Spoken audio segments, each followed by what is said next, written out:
Assalamu alaikum, monsieur Cheikh Ibrahim Assaho. Voilà la question suivante concernant la crise environnementale. La crise environnementale est-elle une préoccupation de l'islam? Je commence par le nom de Dieu, le miséricordieux par essence et par excellence.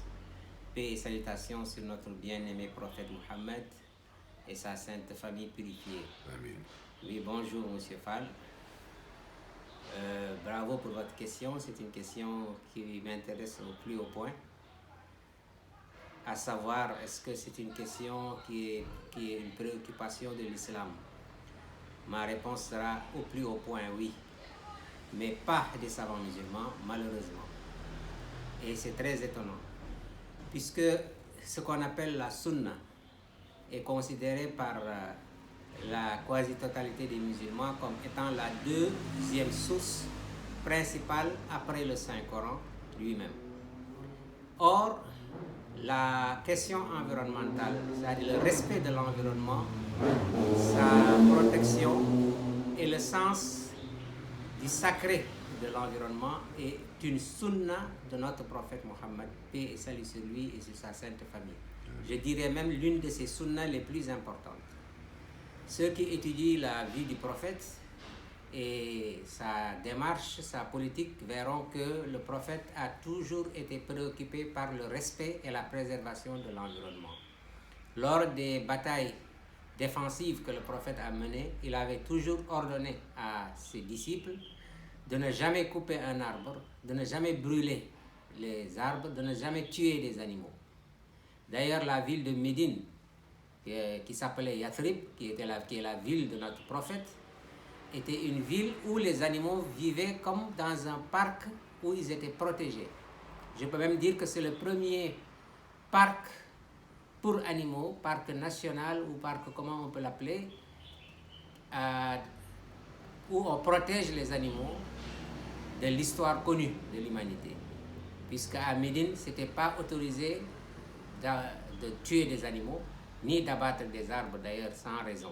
Donc, je peux vous dire que oui, effectivement, la question environnementale est une préoccupation de premier ordre de l'islam. Très bien.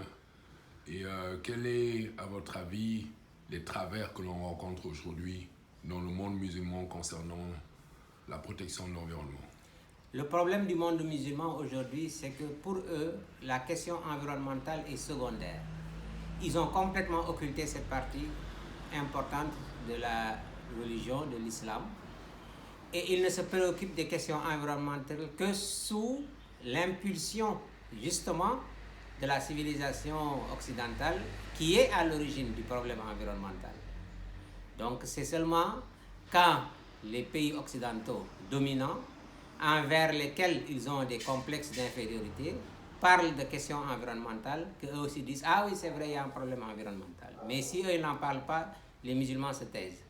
Deuxièmement, les musulmans pensent que trouver des solutions à ce problème-là doit être l'œuvre de l'Occident, dirigeante. À partir de là, ils disent que puisque c'est eux qui sont nos dirigeants, c'est eux qui sont les vecteurs directeurs de notre civilisation, donc si eux, ils trouvent une solution, ou bien ils trouveront une solution à ce problème, nous n'avons pas à nous préoccuper de cela.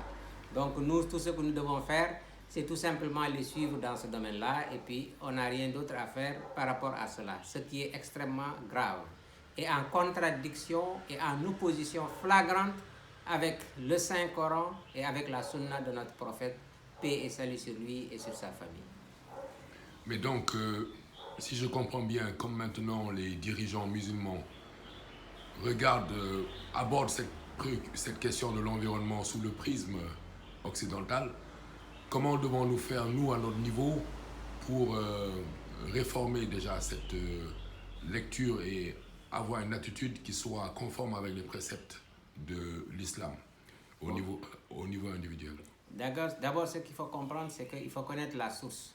Si nous allons dans le Saint-Coran, Dieu, dans le Coran, nous parle beaucoup de fois de la nature. Je pense qu'il n'y a pas un livre saint dans le monde, et là je parle de toutes les religions confondues, qui parle des questions de l'environnement autant que le Saint-Coran. Peut-être un équivalent se trouverait dans le taoïsme, mais le Saint-Coran est le livre numéro 1 qui parle de ces questions-là. Et Dieu jure par la nature, par les forces de la nature, par le soleil, la lune, etc. Il parle des arbres, il parle des animaux. Il nous enseigne même que les oiseaux que nous voyons sont des communautés comme nous, sont des ummas, comme nous, puisque nous sommes des ummas. On parle dans l'islam de Ummatu Muhammad, Ummatu Isa, Ummatu Moussa, etc. Donc le Coran nous dit que les oiseaux sont des ummas comme nous.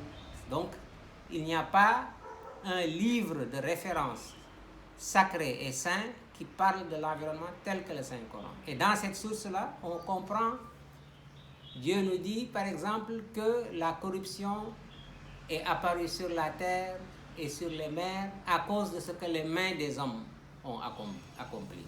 Zahar al-fasad fil barri wal bahri bima kasabat aydin nas. Donc ce sont ce que les hommes ont accompli. Ça veut dire que l'origine de cette crise, c'est l'être humain lui-même. C'est l'être humain qui en est à l'origine et la solution de la crise environnementale se trouve dans l'être humain. Elle n'est pas cosmétique. Toutes les solutions qui ont été proposées par l'ensemble des gouvernements du monde, par les Nations Unies, par les organisations internationales, les rencontres, etc., sont toutes cosmétiques. C'est-à-dire c'est tout de suite basé sur la continuité de notre système et de notre mode de vie, la continuité de l'exploitation de la nature et de son utilisation maximale pour des intérêts économiques et financiers, en faisant fi totale de la nature en tant qu'une réalité vivante, pour pouvoir maintenant proposer des solutions genre cosmétiques qui vont permettre de se donner bonne conscience pour dire que oui, nous avons recyclé telle chose et telle chose, donc nous sommes en train de préserver l'environnement. Alors qu'ils savent pertinemment bien que dans le long terme, toutes ces solutions ne servent absolument à rien du tout. Puisque le problème vient de l'être humain lui-même. C'est en changeant l'être humain, en se changeant lui-même, comme Dieu le dit dans le Coran, il dit que nous ne changerons jamais la situation d'un peuple pour les êtres humains tant qu'ils n'ont pas changé leur âme, tant qu'ils n'ont pas changé ce qui est en eux. Inna Allaha la yughayyiru ma bi qawmin hatta yughayyiru ma bi anfusihim. Donc, il s'agit maintenant d'agir dans l'être humain. Et la seule chose qui peut agir dans l'être humain pour changer cette situation-là, c'est les religions révélées. C'est la religion, c'est la foi en Dieu, c'est le retour en Dieu. Il n'y a pas d'autre solution. Ils n'y arriveront jamais, même après 1000 ans, avec tous ces programmes-là, ça ne finira que par provoquer une catastrophe. Et pour la première fois, l'existence même de l'être humain est en danger sur cette terre. Combien d'espèces disparaissent chaque jour, chaque heure, chaque instant? Des espèces d'animaux, d'insectes et autres disparaissent définitivement de la surface de la terre. Tout ça à cause de cette crise environnementale. Ça ne peut pas continuer comme ça. Or, tous les modèles économiques, tous les modèles de développement, tous les modèles de société proposés par aujourd'hui à travers le monde sont basés sur cette destruction de la nature et de l'environnement. La seule chose où toute l'humanité est d'accord aujourd'hui, je dis toute l'humanité, mais en réalité, ce n'est pas toute l'humanité, puisqu'il y a des voix qui vont à l'encontre de ça, mais je vous dirais qu'en tout cas, l'écrasante majorité de ceux qui nous dirigent, leur point commun, c'est qu'ils sont tous d'accord pour détruire l'environnement. Maintenant, si on prend le monde musulman en particulier, on verra que c'est le seul consensus aujourd'hui du monde musulman, c'est l'exploitation et la destruction de la nature et de l'environnement, pour des raisons économiques. Et ça va totalement à l'encontre, c'est totalement opposé à ce qui est enseigné par le Coran et ce qui est enseigné par la Sunna. Les musulmans parlent souvent de Sunna ceci, Sunna cela, mais pour eux, la Sunna, c'est de la cosmétique, c'est-à-dire c'est la taille de la barbe, c'est la manière de se couper le pantalon, ce genre de choses qu'ils appellent la Sunna. Mais ils ne comprennent pas réellement qu'est-ce que c'est que la Sunna de notre prophète. Et nous en parlerons. La Sunna de notre prophète, c'est le respect de l'environnement. La Sunna de notre prophète, c'est le respect de la vie. La sunna de l'être humain, c'est le respect de l'être humain lui-même. La sunna de notre prophète, c'est le respect de l'être humain, c'est le respect de l'environnement, c'est le respect de la vie, c'est le respect de Dieu, c'est le respect de ce que Dieu a créé. C'est le fait d'aimer la création que Dieu a créée et de ne pas la détruire, y compris notre propre corps.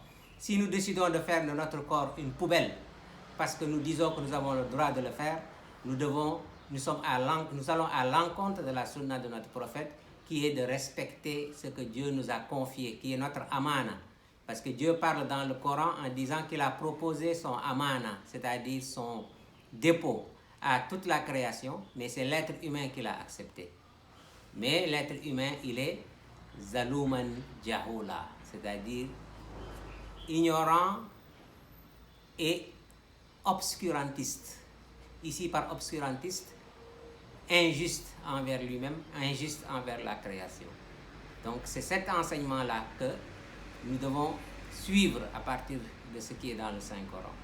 Si nous étudions l'histoire de la civilisation islamique pendant des siècles, c'était une civilisation très florissante qui avait développé beaucoup de sciences et des technologies, mais ils avaient une façon de vivre, un respect pour l'environnement et le sens du sacré pour cet environnement qui fait qu'ils auraient pu vivre ainsi pendant des milliers d'années sans qu'il y ait quoi que ce soit qui soit détruit dans l'environnement. Mais il a fallu juste un siècle ou deux à cette civilisation moderne pour pratiquement détruire tout ce qui existe sur la Terre. Et ça ne réveille pas les gens. Ils s'imaginent que c'est quelque chose qui doit continuer.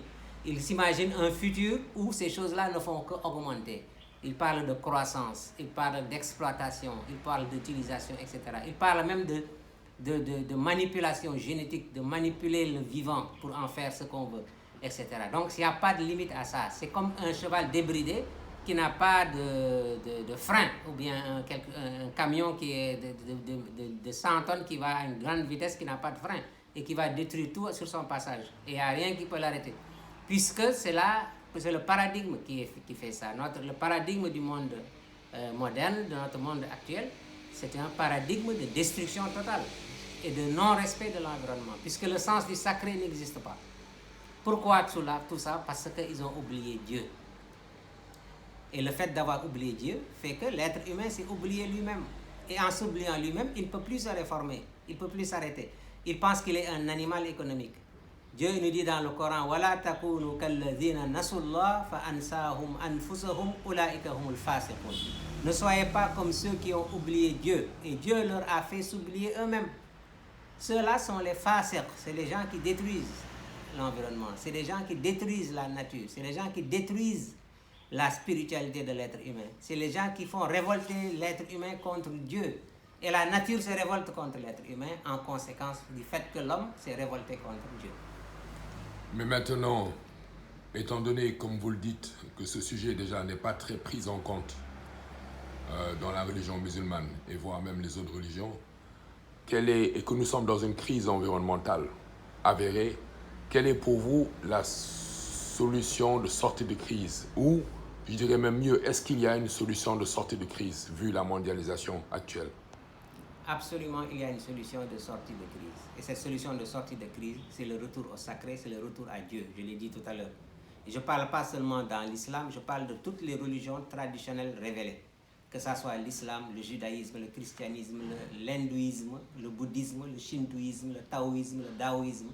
Toutes ces religions-là qui viennent de Dieu doivent mener ces combats pour un retour vers Dieu, pour tous les peuples de l'humanité. C'est Dieu qui a voulu qu'il y ait plusieurs religions, et toutes ces religions-là se rencontrent dans leur ésotérisme, c'est-à-dire dans leur dimension intérieure. La dimension intérieure de toutes ces religions sont la même, c'est les formes qui diffèrent. Mais si tout le monde retourne vers ce centre-là, où on va se rencontrer, c'est là où se trouve la solution. Ceux qui se sont révoltés contre Dieu, ceux qui veulent écarter Dieu de l'équation, ceux-là ne peuvent pas donner de solution à ce problème. Ils ne réussiront jamais à régler ce problème de l'environnement, malgré tout ce qu'ils disent. D'ailleurs, la plupart d'entre eux n'ont aucune intention de régler aucun problème environnemental. Ils ne font que de la cosmétique pour pouvoir justifier leur recherche du profit. Ça aussi, il faut que ça soit clair. Donc la seule solution, c'est de retourner à Dieu. Comme je l'ai dit tout à l'heure en citant ce verset, ne soyez pas comme ceux qui ont oublié Dieu et Dieu leur a fait s'oublier eux-mêmes. Ceux-là sont les pervers. Voilà. Nous vous remercions, Monsieur Cheikh Ibrahima Sakho. Merci. C'est moi qui vous remercie.